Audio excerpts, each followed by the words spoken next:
Thank you for joining us again here live at MediFuture. My name is Kate Warnock, the social media manager for GuideWell.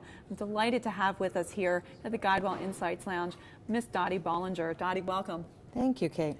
Dotty is CEO and Chief Operating Officer for the Laser Spine Institute, one of the major sponsors of MediFuture. So we're so glad to have you here. Thank you, Kate. So Dotty, I was looking at your background and realized that you started out in the healthcare profession as a nurse. I can imagine that you have seen tremendous change in the course of your career and wondered if you wanted to speak to that for just a bit.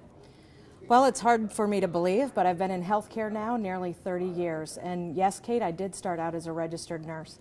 I think the biggest difference that I've seen over the last 3 decades in healthcare is really the role that the patient plays now in the determination of their care.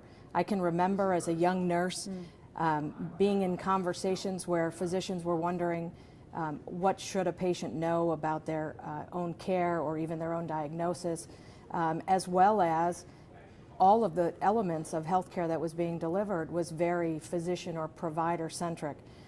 I've seen that change certainly over the decades, and at Laser Spine Institute we've brought that to life by delivering a healthcare model that puts the patient smack dab in the middle of the conversation, which is really where patients want to be. Right.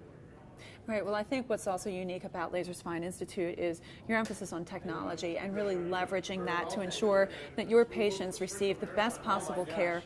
Can you tell us a little bit more about, how Laser Spine Institute uses technology for the patient experience? Yes.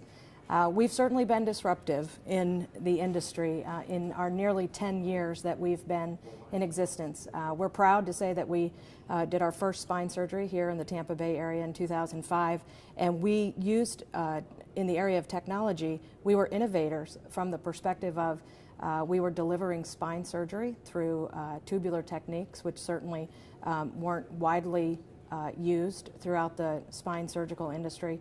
But really, from an innovative perspective, throughout our 10 years, we've continued to innovate and use technology. We were one of the first to implement an electronic medical record, for example, because we wanted to improve communication.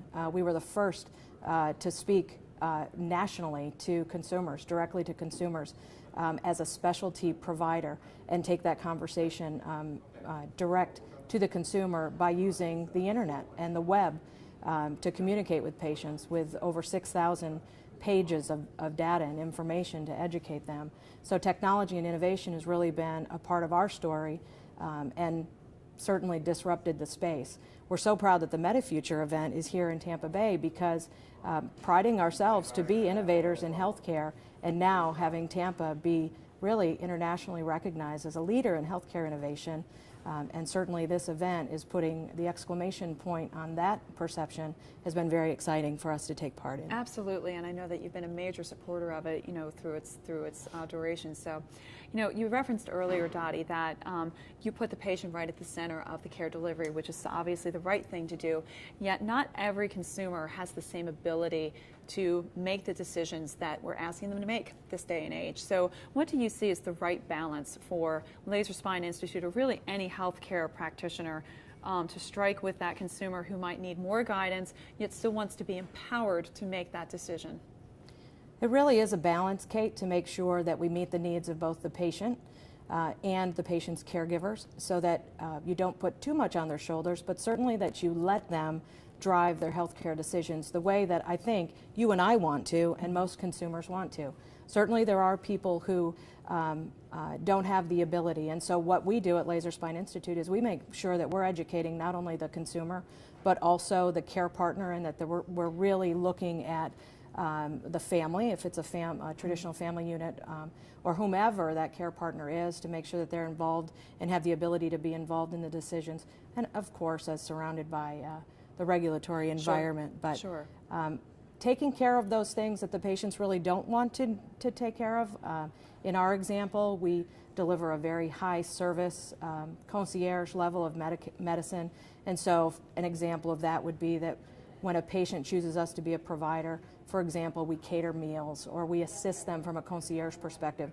Those are details that the patient doesn't want to have to worry about Sure. when they're taking an active role in selecting their healthcare provider for something as important as spine surgery. Sure, sure. So it really sounds like you totally address not just the immediate healthcare situation that has brought this consumer to your Laser Spine Institute, but you're looking at the whole person, and you're really trying to address what's the best way we can help them make their decisions, bring in the family when it's appropriate, and ensure that you're taking care of the total self. So I think that's the right kind of care model, isn't it? Absolutely, and finding partners that share our patient-centric approach.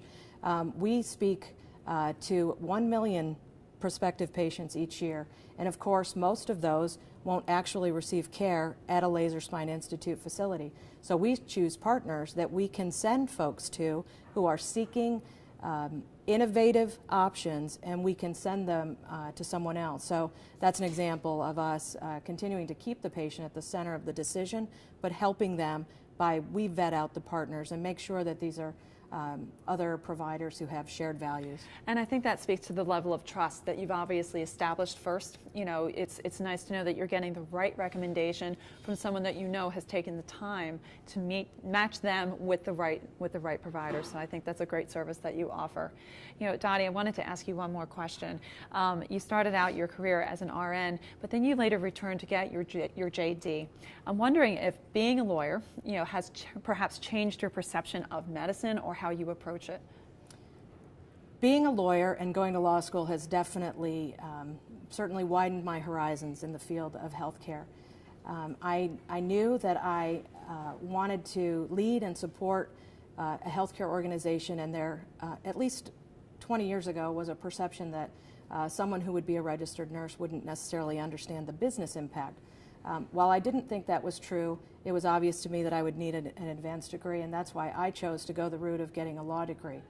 What it has really done is open my eyes outside of the clinical arena to the business aspects and elements that can surround a successful, innovative healthcare continuum, but it also has really highlighted my need to find people who have, within our organization or really any others, I've been known to mentor people at an airport, for example, but to not categorize people as either having what it takes to move up the ladder just because of one degree or another. Right. So I think that's been important. We really favor ourselves as very female-friendly in the workplace at Laser Spine Institute. We've created a lot of opportunities where women feel free to take risks outside of perhaps what their traditional degree might have, from, particularly from a business perspective. And so they're stepping into areas of healthcare that have been very traditionally very male-oriented, and we're doing things like getting creative with mentoring circles with our leaders and encouraging our leaders to go out and mentor even more women. So I think really just my experience of the path that I took over the last 30 years growing in healthcare has really given me a lot of insights, and I now really enjoy reaching down and giving someone else a leg up so that they don't have to do something as crazy as, at the age of 33, go back to law school to get a promotion. Well, not crazy at all, but I think, you know, I speak on behalf of a lot of women who are looking to, you know, how do I advance in my career without feeling like I'm sacrificing family or sacrificing sanity, you know, trying to do it all, that you offer that mentoring course, and that it is obviously so important to you because you've been there and you can really relate to that. So I think that's fantastic. Well, Dotty, I can't thank you enough for being here with us today in the GuideWell Insights Lounge. I hope that you enjoy your second day of MediFuture. Looking forward to speaking to you again soon. Thank you so much, Kate. This is Kate Warnock. We'll be back with you soon.